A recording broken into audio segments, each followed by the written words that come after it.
So we have a special guest, guys.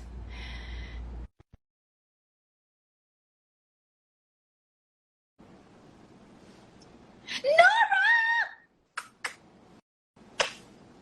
So we're waiting on Dylan, but we're having our special guest hop on right now. How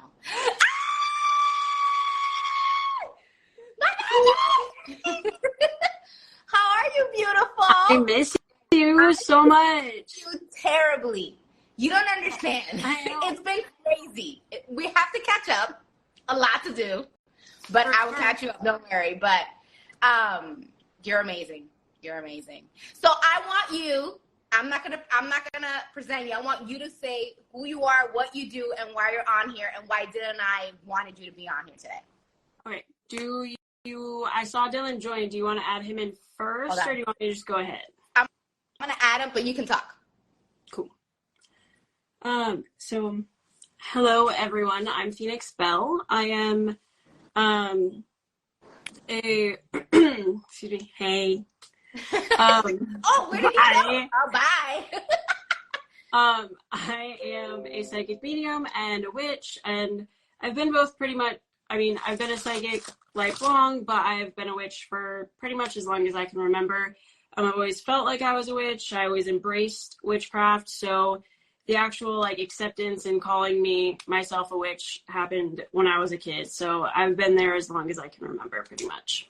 That's awesome. She's amazing, by the way. She's amazing. Yeah. Yeah, you are. Good Lord. Goodness gracious. Good God. So, do you want to present yourself, Dylan? I'm kidding.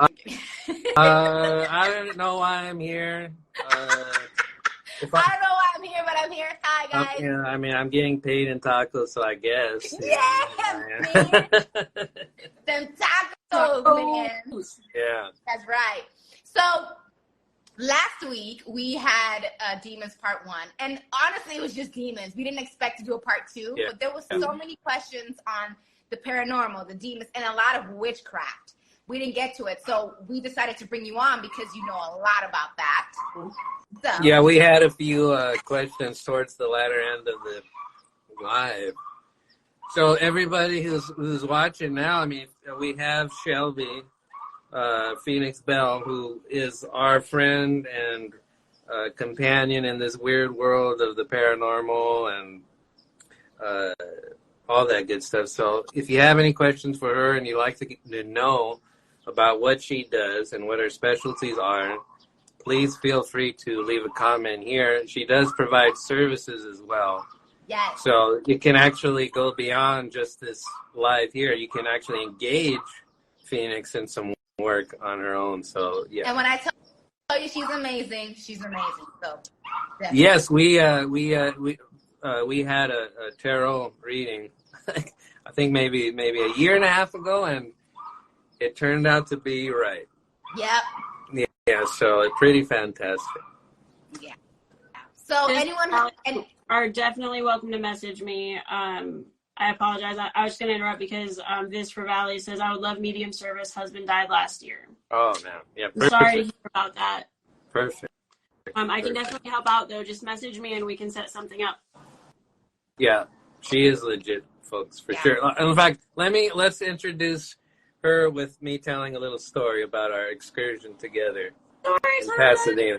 So, I've been involved in demonology and parapsychology for many, many years.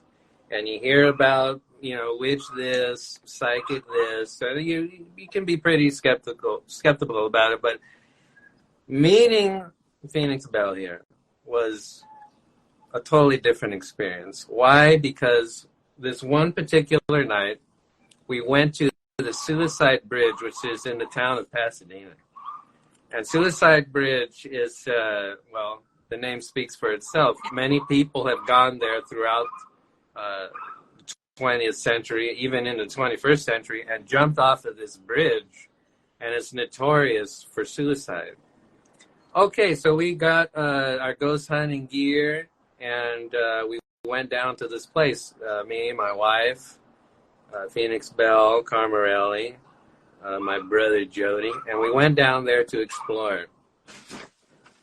what we got back were some strong results of paranormal activity, spirits. We had felt kind of some kind of malicious entity jumped between me and Phoenix there. The meters were going off. We had a meter there that was in this one particular area where we were standing, was the temperature was dropping. I mean, it was all the staples of the paranormal activity. And so after that kind of experience, she goes out and says, well, I'm going to clear this area. I'm going to tell all the spirits here in her own psychic way, to go to the light. You don't have to be in this area, this legendary area. So we did it. She did it, rather. And we called it a night. We went home. The day afterward, I believe, we went back. We went back to the Suicide Bridge and that area. And we got no reading whatsoever of any kind of paranormal activity at all. It was completely dead, pun intended. So that for me was great visual evidence that she literally had the ability to do that kind of cleansing and have those spirits go to the other side. Because from the information we were picking up on day one was really crazy. It was really intense, back to back. Next day after the clearing, silence. Yeah. That to me was a bona fide experience of what she's able to do. And also not to mention that she was describing people how they looked. And yes. that was I remember that was crazy to me. I was like, I want to do that. She did that one in Hollywood Forever Cemetery. Yes. So I can definitely vouch for her. Thanks, guys. I remember the spirit who, like, the non-malicious spirit who talked to me the most that night, I remember, was a female who must have been in her early 20s, and she was so heartbroken. And I was like, girl, no. Like, you were talking to a modern woman, and I don't even know if you know what year it is, but we don't do that anymore. But she was like, I just want him to love me, like Pakistan. I was like, I get it, but no. Yeah. Like, You've already done too much. You've already done too much. Yeah. Right. Yeah. That's crazy. So I think, do we have any questions yet, or are people still logging in? We can dive in, and then as people come along and ask questions, we can. Okay, great. We left it off with homework for you guys last week. Yes, we did. Shelby, do you want to kind of talk, because a lot of people were asking about witchcraft and how does it not make it evil, and how is there white magic and how is there black magic, but like it's not considered evil. So I want you to explain a little bit to people how that works. Okay. So everyone's magic is the thing. Okay. The thing about witchcraft and magic is that it's all very personal practice. So yeah, a specific practice maybe, or a specific person in general that labels themselves a witch or whatever may get automatically biased, labeled into, oh, they're evil, oh, they must be pagan, oh, they're Wiccan.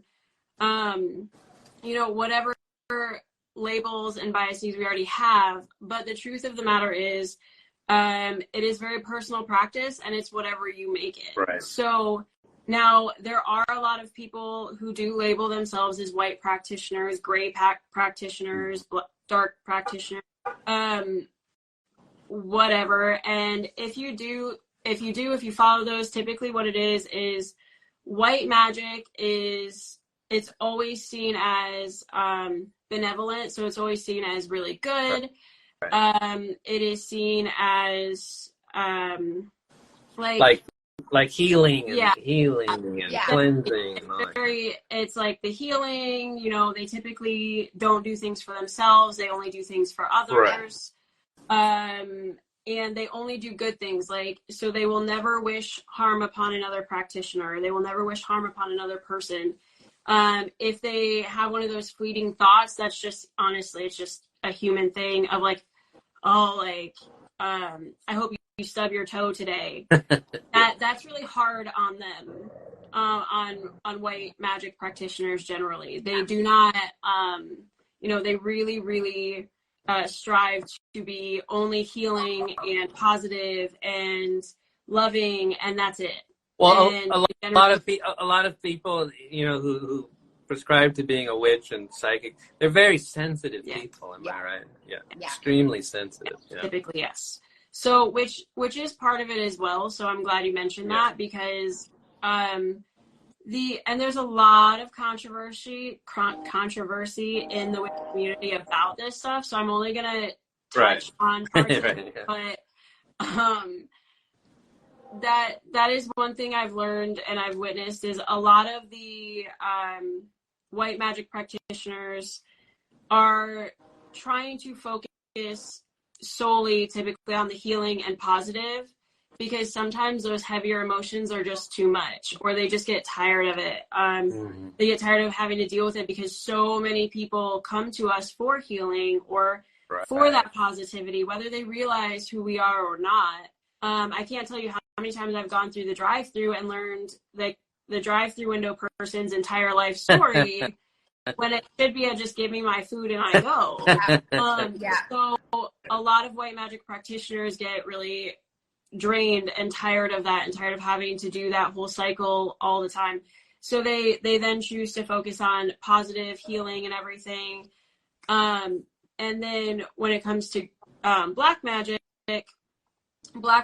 is typically done for other people for a price, or for yourself at the cost of others. And so that is why black magic is typically viewed as dark magic. It's typically frowned upon, and the people who do it typically don't advertise themselves. The only way you know is if you know. And so, there's a lot of different things that go with that. Personally, I don't practice black magic, so I can't talk a whole lot on it, but what I do know is basically what I've said. Well, basically, whatever personality or character you have to start out, that's basically the kind of magic you will practice. If you're a good, sensitive, positive person, you will probably lean towards the light. If not, you're just going to be focusing on this malevolent stuff. If you have a vengeful spirit, you might gravitate to being that kind of particular witch, right? Yeah, right. And then there's the kind of final one is gray magic, which is where I lie. And it's because gray practitioners they don't practice dark magic. They don't practice black magic specifically, but what it is so people who practice white magic typically, exactly, yes, Vis for Valley. Gray magic is kind of the balance, but it's also the acknowledgement that you can't only focus on the positive, because a lot of people need to acknowledge the negative and the dark and their shadow selves to be able to heal and to be able to find balance. So it's like, it's great. You've already healed everything, which is going to take a long time usually. If you've already healed everything, sure, you can go into white magic and you can just solely focus on it. But if you haven't, a lot of times you're going to have to still pay attention to those darker things, those negative energies, the lower emotions, because if you completely block them out, then you're not going to get to where you want to be. Yeah, you're not grounded in reality of the world we live in, which is, whether we like it or not, a place of light and a place of dark. And also, you got to understand, like, us as human beings, like, there's energies that work all the time wherever you go, and the people you surround with. So, like, you attract negative and light energy.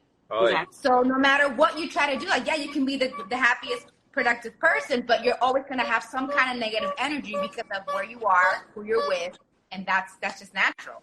Right, whether you ask for it or not. I mean, I know I've been places, I think we can all experience, even going to visit family for a holiday, and you come back and you're like, oh my God, what is this thing I feel? Yeah, exactly. So, yeah, very interesting.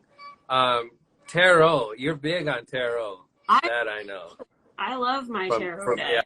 Yeah, from personal experience. And that's another thing that I've heard, that people say that's like satanic, like tarot. And I'm like, no, it's not. It's not evil to. So generally a lot of those beliefs came from being scared of them, being scared of and being scared of the unknown, and also being scared to get those answers and to get accurate answers where they're like, okay, now I have to believe this because I was accurate, right? And so a lot of people are scared, which is where that comes from. And it's okay to be scared. It's a human emotion. Right. It's just a matter of, you have to decide if you want to be open-minded to it or not. And if you don't, okay, move along. And if you do, cool, stay and explore. Yeah. Right. And can I add something? Let me add the fact that this kind of seeking out knowledge by means of tarot or things very common to it have been going on through humanity since the beginning of time. Oh yeah. Even in biblical, from a biblical standpoint, I know the prophets and even the kings of the Bible, they had a thing where even the apostles of Jesus, they had a thing called casting lots, where they'd have, I don't know what particular thing it was, but they'd cast it on the floor, and whatever way these bones or fragments fell, that's the way they would go. They would consult those things.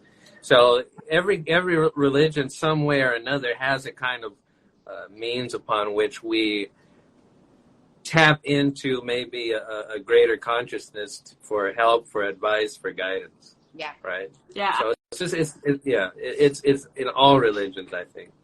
Absolutely. I know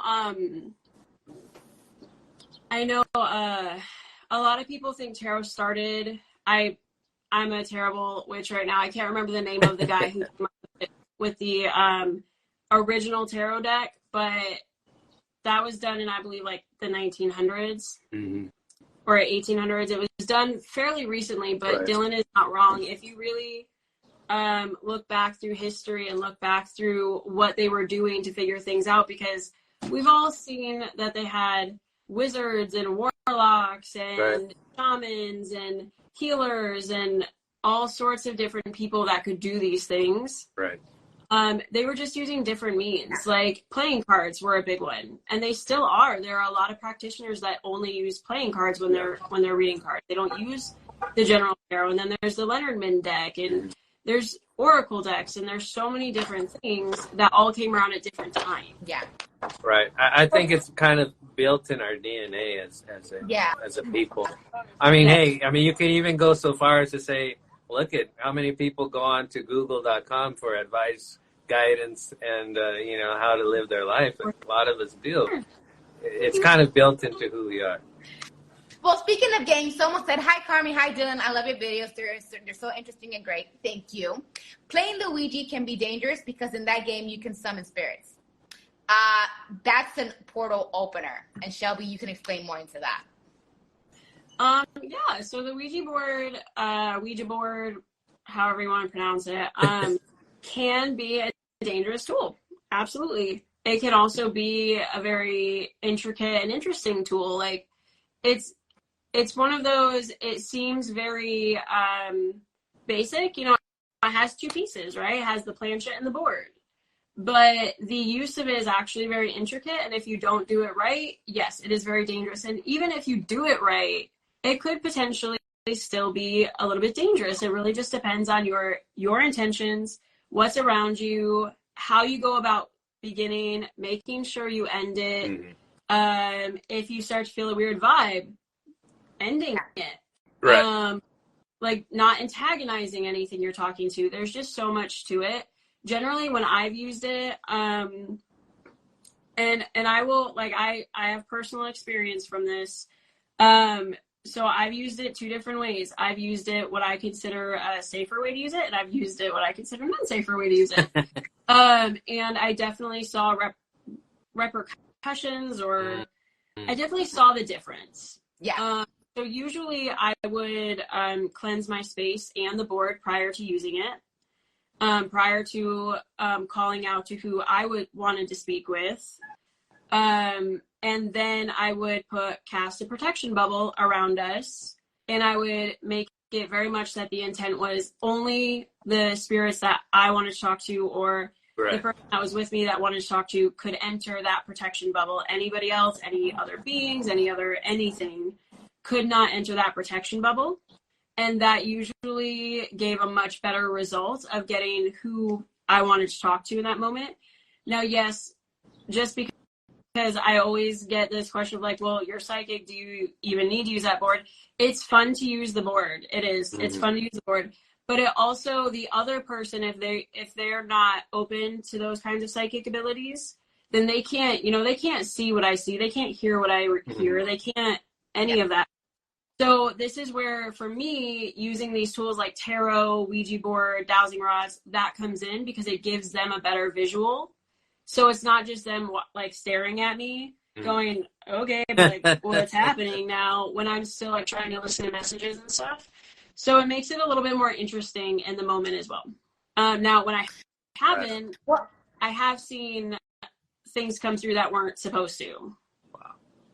But this is why I don't mess with the Ouija board, because I'm terrified. I'm terrified because like the most important thing is opening and closing it. If you don't close it correctly, no.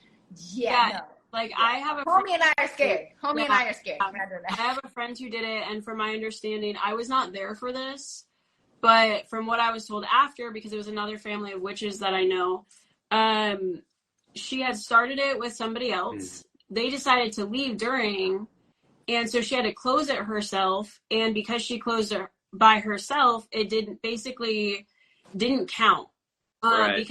Because two people had opened it and only one was there to close it.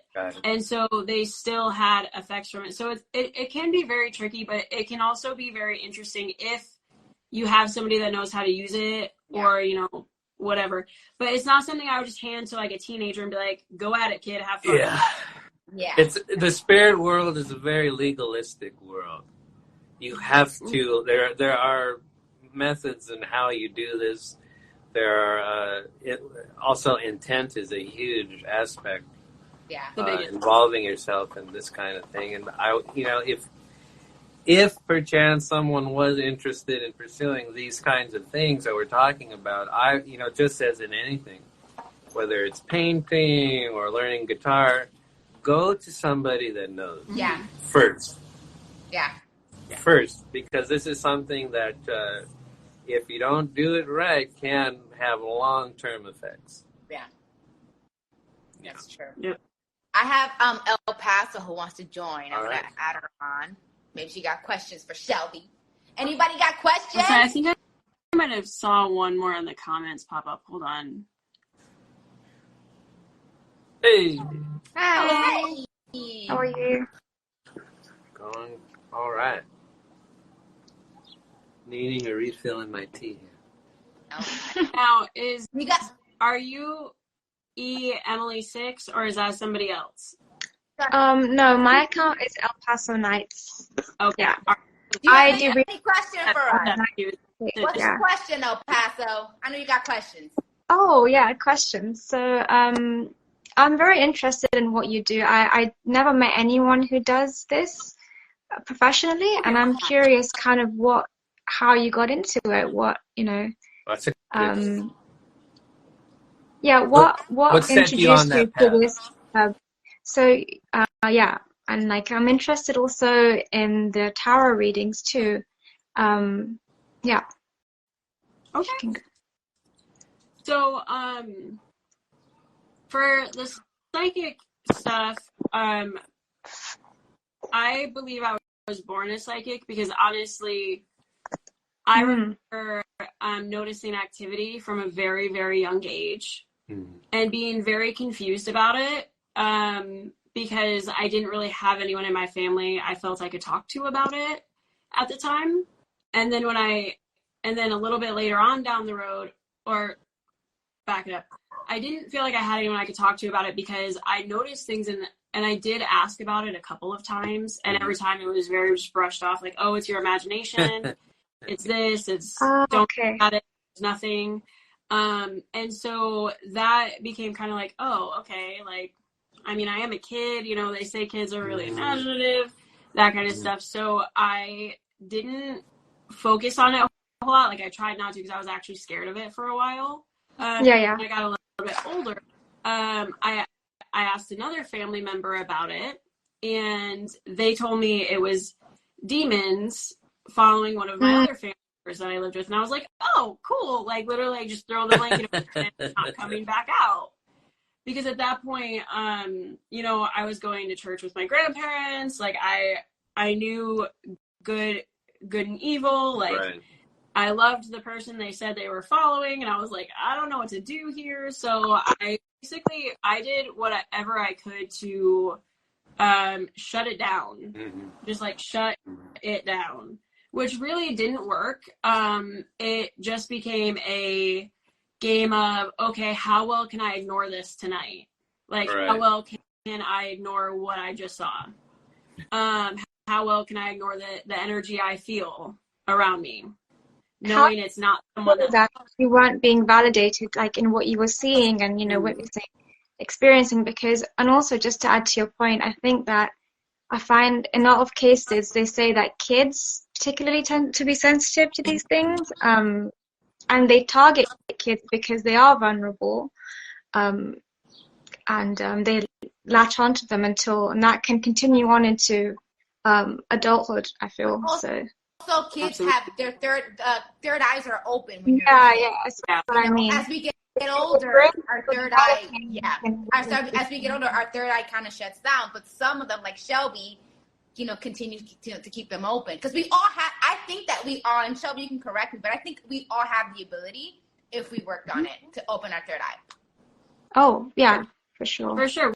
We all have, and even if you don't have, like, you know, this ability, you have this other ability, you know? So it is very much, everyone has the ability to do things. It's just a matter of being open to it and accepting it and practicing it. Right.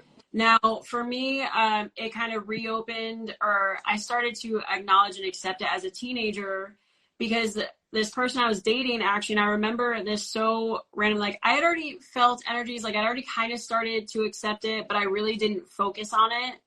And then when I was like somewhere between 16 and 18, I think, I was dating this person, and randomly I was just drawn to be like, hey, I know this is probably going to be weird. We've never talked about this before, but there is a man around you that has a message for you. Oh my God. Like, what?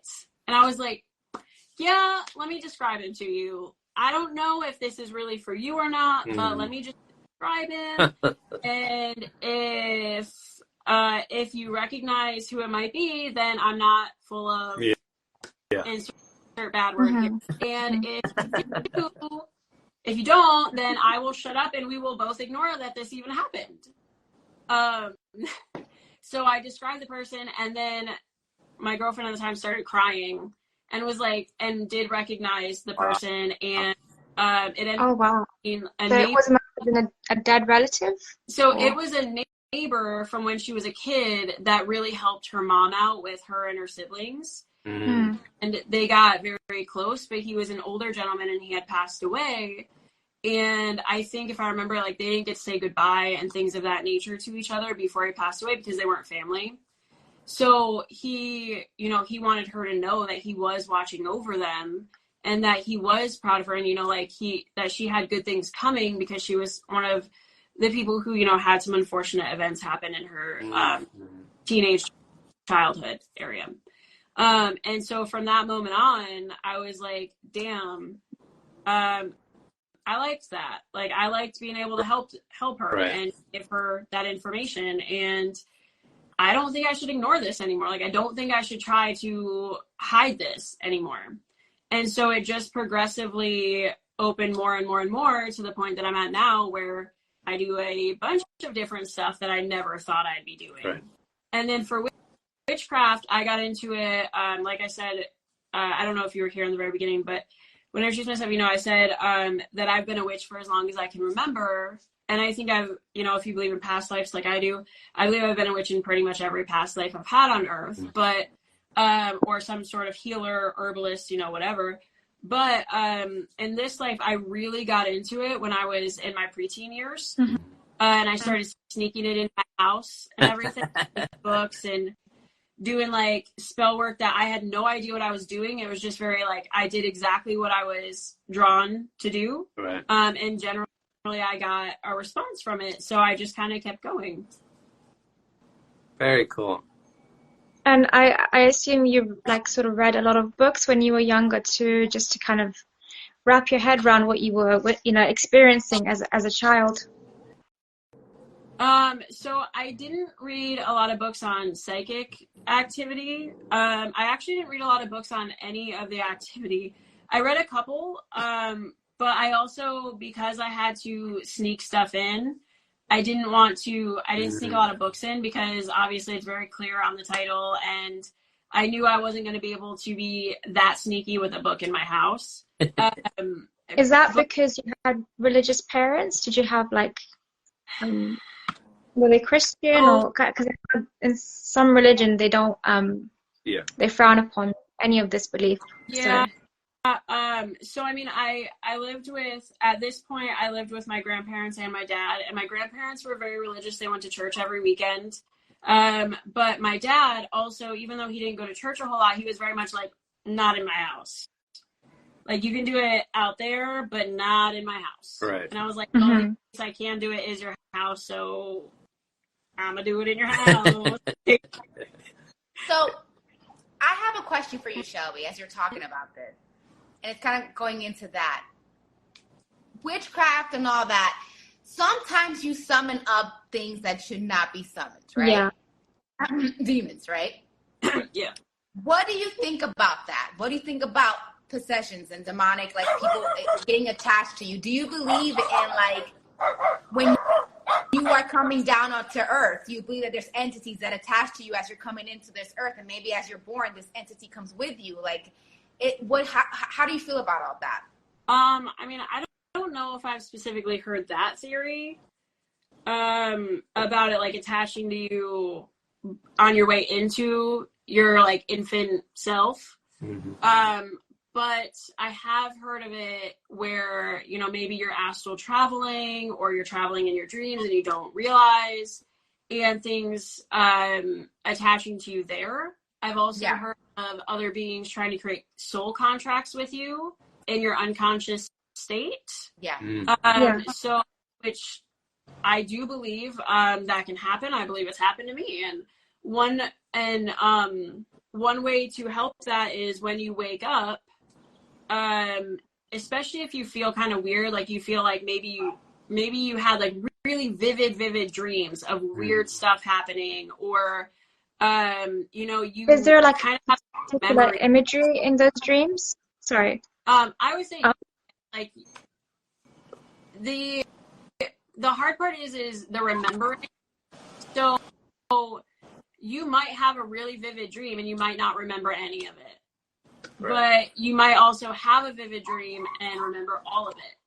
Yeah. So, but generally, at least from my experience and from people I talk to, are very trained in dream traveling and astral traveling. A lot of times, you do not remember creating these contracts, but you might feel different. You might be depressed, and maybe you've been really happy recently, but all of a sudden you woke up super depressed and you have no idea why, or you feel super unrested, or, maybe you feel fine, but then throughout the day, you're just really irritable and you don't know why. Yeah, it could be a whole myriad of things. But one way to help this is when you wake up in the morning and you're setting kind of your intentions for the day and thinking about what you have to do, take a minute to center yourself, and then let your guides know, let your higher self know, let God know, whatever you believe is out there helping you, that you want to break any contracts that do not serve you that have been made while you were sleeping, or just in the past. Like, if you've never done it before, I would do it just generally across the board. Any contract I have not served me. But after you've done that a few times, you can lessen it to just, like the night prior. So now, go ahead. Go ahead. Oh, okay. Well, so basically you're saying that our will doesn't turn off when we go to bed. Right. We may be in that other kind of subconscious space, but our will is still active, and we're kind of running on autopilot and could be agreeing or siding with particular spirits or suggestions, and we just don't even know about it. Wow. Yep. Interesting. So now that Dylan brought that up, Shelby, do you think there's a connection between demonic possessions and serial killers? Do you think it's possible that these people are possessed and that they have these blackouts and they do all these things and that it's not them, it's demons? Yeah, that's absolutely possible.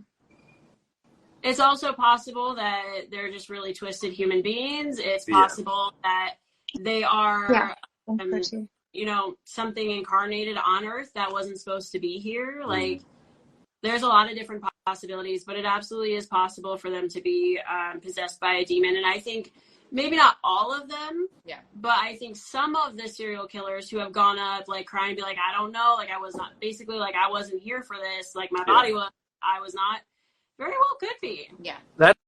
That's a great question. I mean, what I think you brought to this live, different than any others that we have, is the reincarnation aspect. Yeah. And so let's talk about someone like Richard Ramirez or Ted Bundy, someone who's just, they're flat out serial killers. Yeah, they're killing people. It's, if you would think in the reincarnation, levels of, who we're supposed, they're on the lowest part, actually, because they're doing the most horrendous type stuff you could possibly do. And as far as reincarnation is concerned, for a serial killer, someone doing horrendous evil, Hitler, and you name it, how did they even get to that point, in the chain of spirit consciousness? I mean, how do you... I heard that some demons require blood sacrifice, so I don't know. That's true. There are some that do. There's also some that don't. Now, how would they get to that point? Yeah, that's desperation. Hitting. So the easiest time, from my understanding, the easiest time for demons and other entities to attach to a person is when they are in the lower level emotion. And there are there are big spiritualists, scientists, there are big people who have talked about this, and I can't remember the name right now, but there is a gentleman who was very big in his field, and he did a whole pyramid of the emotions and ranking them highest to lowest, love being the highest, and I think it was like anger or something along those lines that was the lowest. It was either like anger or depression, but so basically the lower half, which this is another reason why white magic practitioners really love to stay in those top ones, because they really don't want to be a part of this. But the lower level emotions, so if you say you just went through a breakup and it was like the worst breakup you've ever been through, and maybe you go out drinking and you're emotional drinking and you have hit a low point at that. Right. That would be a night, and I don't want to scare anyone, but that would be an area, like if you chose to stay in that low spot for a while, an extended period of time. That is going to attract other beings and energies and entities to look at you and be like, oh, hey. And I'm going to add to that. Heavy ass drugs will open up. Too. Yep, absolutely. Yeah. Which is a whole, those things are a whole beast on their own. And it's so hard because a lot of people, like the person who I was told demons were following when I was seeing shadows, it was my mom, and she was an alcoholic. And she was drinking cases of beer. Yes. Thankfully, she's in recovery now and has been for many years. But at that point, she was drinking daily. And so when I was told that, and I was told why it was happening, I was like, oh, because it made sense. So I was like, oh, I don't know. I'm only 10. I don't know what to do about that. But so any of those major low points that you stay for a long period of time, especially if you are like at your lowest, like you can't even like try to talk yourself out of it. Yeah. You are more susceptible to attachments and things of that nature. So for serial killers, getting to that point, like Richard Ramirez, I don't know a ton about him at this point yet. He said in an interview that he gave up on love and happiness a long time ago. I think that explains a lot. Yeah. And he spent, it's said that he spent a lot of time in this graveyard, the Concordia Cemetery. I don't think that was true. That part I don't really think they say that he was doing that. I know that a lot of his trauma did open up portals. Yeah. So basically, I think basically the visual is a person who's going through that low, dark, negative, particular spot in their life. It's like bleeding out in the ocean, and now it's attracting all these sharks. Yes. And now all these spirits, they smell the blood, and they're honing in on it because that particular individual is vulnerable, and now will invite certain things into their life where obviously when they're in a more healthier state wouldn't at all. Yeah. So one other point that just popped into my head that was like, hey, this needs to be said, and I don't know why it needs to be said, but it needs to be said. There's also the possibility of when someone is super, super low in that area, if they are astral traveling, if they are traveling in their sleep, there is a chance that they might make a contract with somebody that catches where they're at and is like, hey, I'm going to help you out. You're so happy over here. Why don't you stay here and I'll go there for you? And so that's another way that something like that could happen. Now, that is generally a whole topic of its own. Yeah. But walk-ins are a thing. And yes, there are real haunted houses.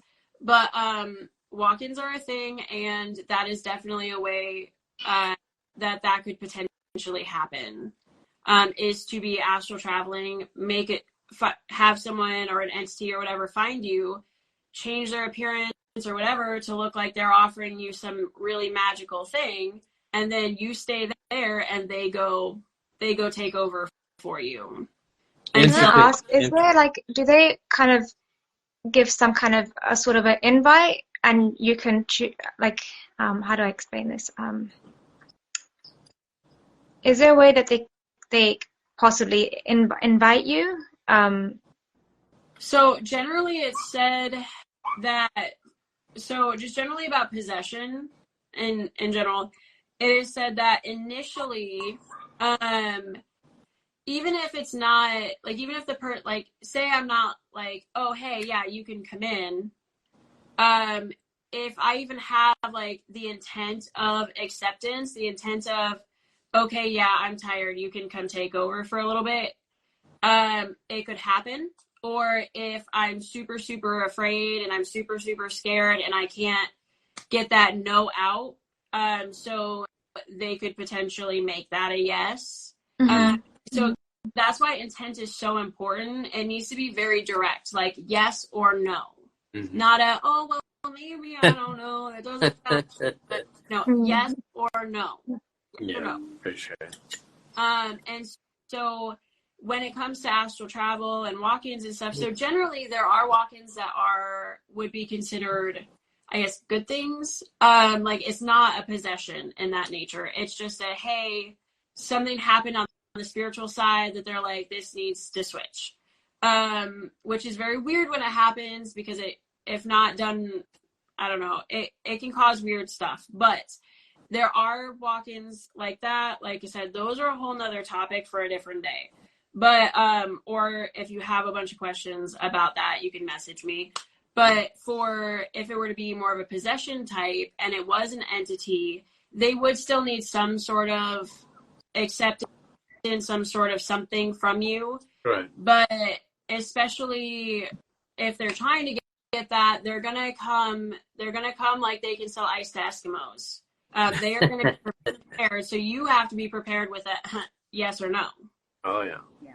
Also, how do you distinguish, say, like a human spirit from a darker entity? Like, if you're going into a space and you feel that, sometimes it could be a spirit who's very sad, or it could be something, demon. Well, So, I mean, I've read and I've seen things about on this stuff. Like usually entities and demonic things usually are black. They're usually not, you know what I'm saying? Like I don't think, right, Shelby? Like usually they're like shadows. Sometimes. Okay.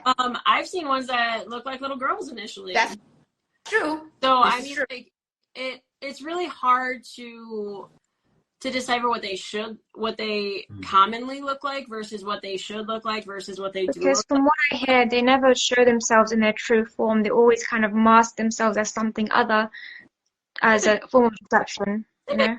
They think they're super sneaky. Yeah.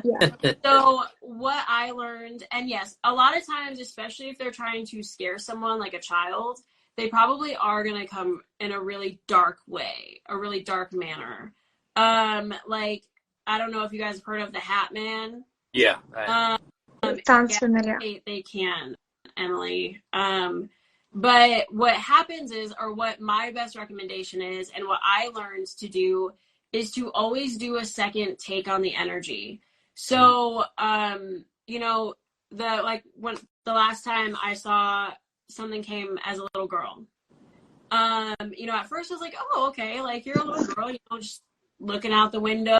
Sometimes they even have a whole story fabricated for themselves. Yeah. So, when I saw that, I was like, okay. But like I knew that I was there to cleanse the house for my client. So I was like, it's a little weird that there's this little girl here just because of the activity that was happening. So it's also using your logic. But at first I was like, okay, she even talked to me a little bit, and I was like, okay. And so what I did was, I took a couple deep breaths and I re-looked at her, along with saying, and putting out intentions that they had to show me their true form, essentially.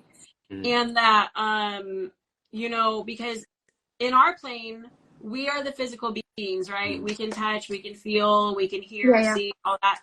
We have dominion. We have power over this plane. Land.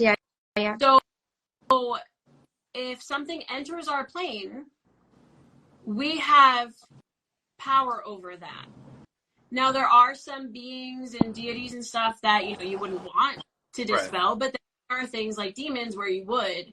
And so that is where you really want to place your power. And honestly, even sometimes with deities and beings, you might have to kind of put your foot down a little bit because they don't know what it's like to be human. So, but with this, you set your intention that they have to show you their true energy. And if they fight you on it, you set your intentions to see their true energy, whether they want to show it to you or not. Yeah. And we have an authority, in other words. Exactly. We have an authority, so, which is part of why... You can make it clear that they're not invited, basically, is what you're saying. Yep. Yeah. So, but to tell, you just got to kind of do that second look with the intention that you need to see their true energy. So, like, for the little girl, like, if it's really a little girl, then when I do that, I'm still going to see a little girl. Or maybe I'll see, pink and purple colors, or, something that is still going to resemble, like, yeah, that's a little girl. Well, if it was a demon at that point, I am going to see either black or smoke or shadows or some weird, gross looking thing. Yeah, there's always going to be something off. Yep. Like, it's just not going to be a little girl. That's the thing, like, when it comes to, like, how you're saying it, it's very true. They can mask behind, being a human or being a particular person. But especially Shelby, like mediums and psychics and people who know, they can tell off the bat if this person is legit or there's a demon involved, because something's off, always. Mm-hmm. And honestly, it does, like, it takes practice even for psychics. Yeah. But like AI art, something is usually always off. Always off. Yeah.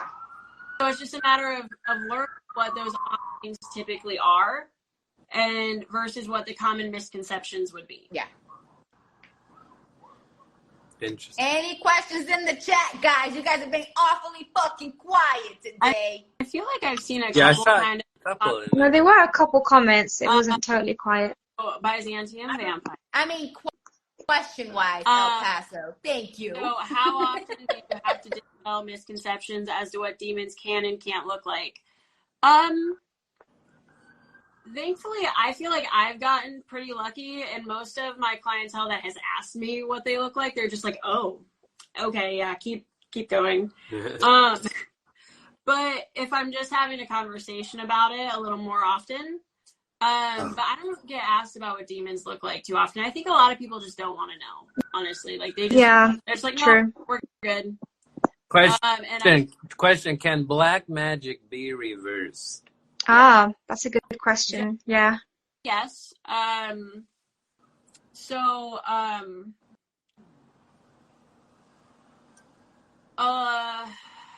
It really depends on what was done, but generally, yes, everything can be reversed in some way, shape, or form. It's about knowing what you're doing and having the right level of intent. My question is, how do you recognize that it is black magic? Like, what are the things to look for? So black magic specifically it really depends on what they were doing and like what their goal was in doing it. So, but typically, you're going to notice either you're not feeling well more often. You might actually get very, very sick. You might get sick enough that you might need surgery. You might get injured real bad. But it's like an out of nowhere, like you weren't playing anything. You weren't doing anything. You weren't doing hardcore parkour. Like none of that stuff. We're just like, you were walking down the street and all of a sudden you tripped and broke your knee. Right. You might be extra like super tired. You might be struggling to stay awake, and maybe like fatigue and things like that. Yeah. So you get like a bad luck. Like all of a sudden everything is going wrong for you. All of a sudden have worse luck. Yeah. And like I said, it does depend on what their intent was, but generally it's going to be super bad luck. You might have a really good relationship, and all of a sudden it's in there's like a lot of really argument and hatred. Yeah. Yep.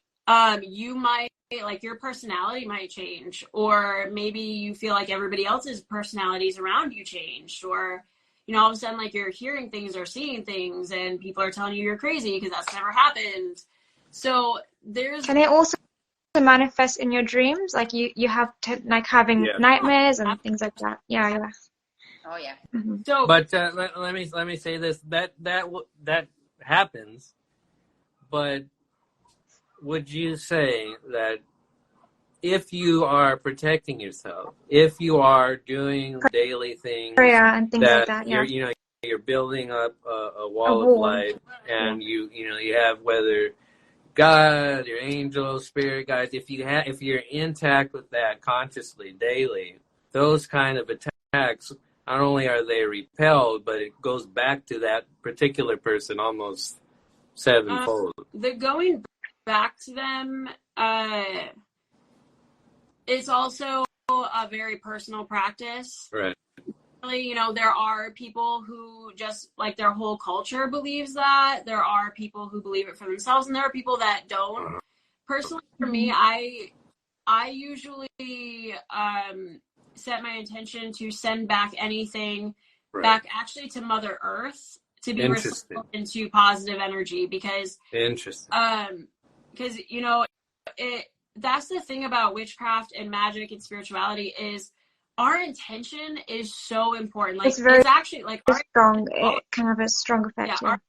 Our intention is basically all of it. So the tools we use, the athames, the altar cloths, the altar itself, like, it is all just boosting our intention.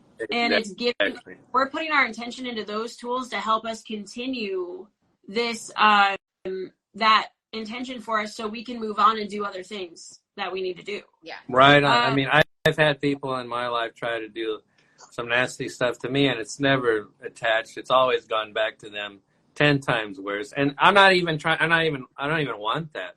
It just happens. Yeah. I mean, I have evidence in my life.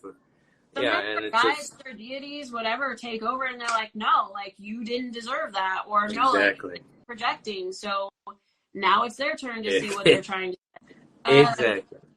So yeah, no, it's totally possible that, you know, your guides or whoever may also take over and just be like, no, we're sending that back. Yeah. And I have experience with that. And realizing that I'm rubber and you're glue, whatever you say bounces off me and sticks to you. That is literally a send back spell. Well, That's right.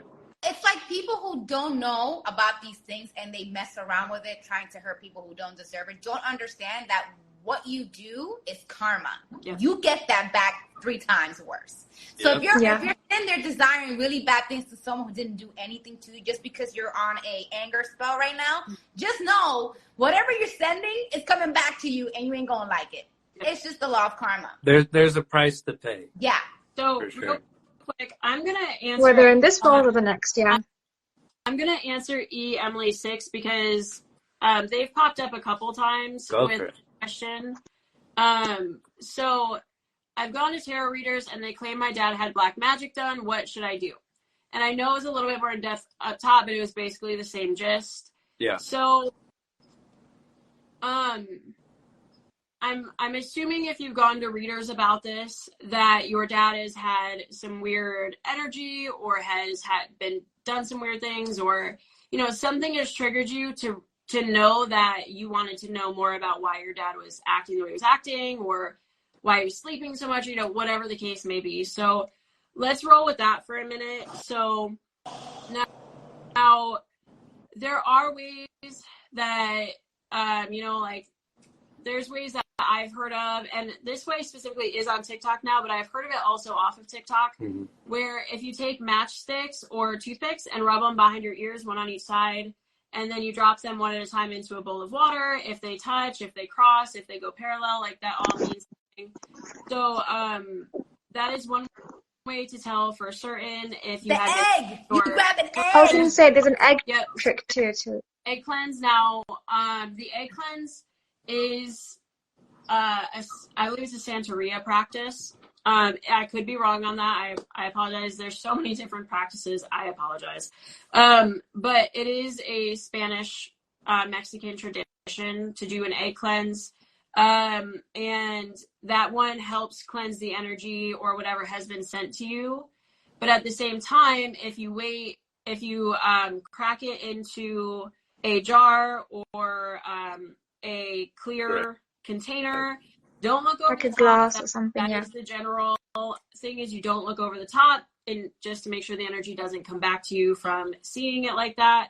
But you look down on the side of it and you can tell. You'll have to look it up. I'm sorry, there's so many different ways to read it. I'm not going to be able to give you all of them in this live right now. No. But if you Google it, there's a bunch of different ways to read the results, a bunch of different resources for that. But you look through the side, and if there's bubbles or webs, or I think maybe the webs, mostly the webs. So if they're floating, it is all of it. That's the fun part, is that, and which is why, like, it is really an in-depth reading. You can do an in-depth reading with it of what was sent to you and things of that nature, but it's a matter of learning what means what. So there's a bunch of resources on it online.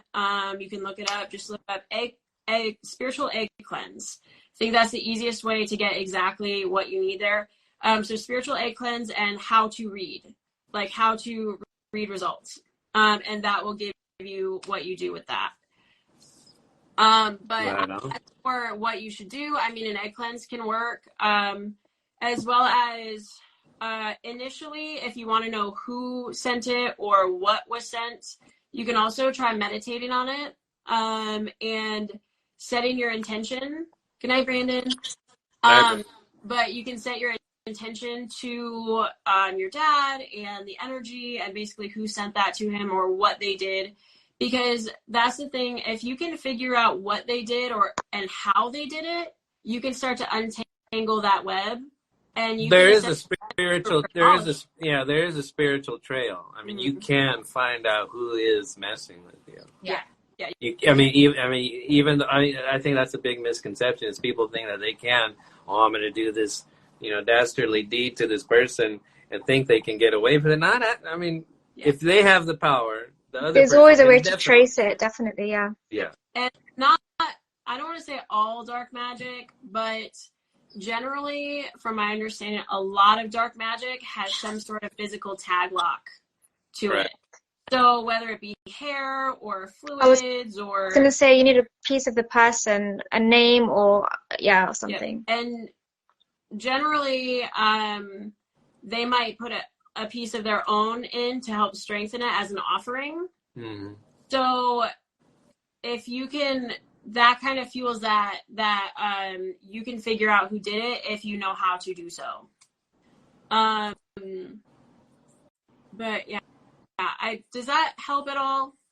Emily, I'm not telling an exact answer of what to do, but there's some ideas to get you started. Well, it is 8:12, guys. It is an hour already. And yet again, here we are. All I know is Shelby said, be careful with the Ouija board. Don't fuck around with black magic because it comes back to you. Oh, about and yes, the Ouija board, I was saying that how do you feel that sometimes these things are targeted to kids? Like they're literally made to look like toys for kids, and that's really dangerous, I think. Well, so kids are generally very susceptible in the sense of, they're open. And so, especially if they don't know, because if they don't have the knowledge, maybe they're not getting, maybe they don't have a lot of friends they hang out with or things like that. Like, I think that's the imaginary friend, I think, is one of the favorite ways to come through. Because for one reason, they need that friend, they need that connection. So they're more willing to accept it because kids, even though kids aren't selfish, they are selfish in the manner of they're not going to, like, if someone offers them what they feel they need, what they feel they're lacking, they're going to take it because they're kids and they don't know, like, oh, I probably shouldn't do that. Or, maybe I should talk to my parents first or, whatever, because maybe their parents aren't available, or maybe they were scared to talk to their parents because, maybe their parents haven't been as susceptible because a lot of parents are still kind of shut off. Or maybe their parents have talked to them about it, but they just don't realize that is the situation they were talking about. Yeah. So, and I think it's also very interesting for them, especially when it comes to as a toy. They're like, oh, like Toy Story, like my toys are talking. And so I think there's... oh, no. The moving doll, yeah. That as an adult, we'd be like, oh, burn it, just burn it. Just burn it. But for kids, they're just very interested. They're very curious, so they want to know. And then by the time they realize it's something not great, or by the time they realize, like, oh, my first thought about, I don't know if I should talk to this, but I did anyway, is right. It's kind of too late a lot of times. And then that's where the adults have to step in and take over. Guys, I'm going to be the fucking party pooper, but it's been over an hour. I love you all to death. I will be tagging Shelby's page on my Instagram with this video, so you can follow her and ask her all the questions. And both of my pages, I have 2 Instagram pages. Both of them got tagged in the comments.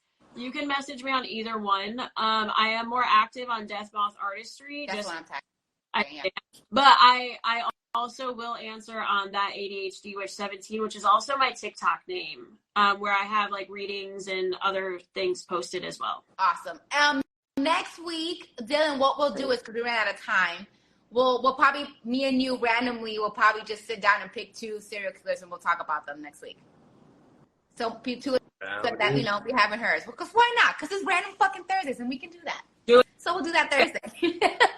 Thank you for coming on. Love you guys. Everybody. Thank you. It was very interesting. Thank you, Shelby, so much. You're amazing. I'll talk to you soon. Bye, El Paso. Bye. Bye. Bye.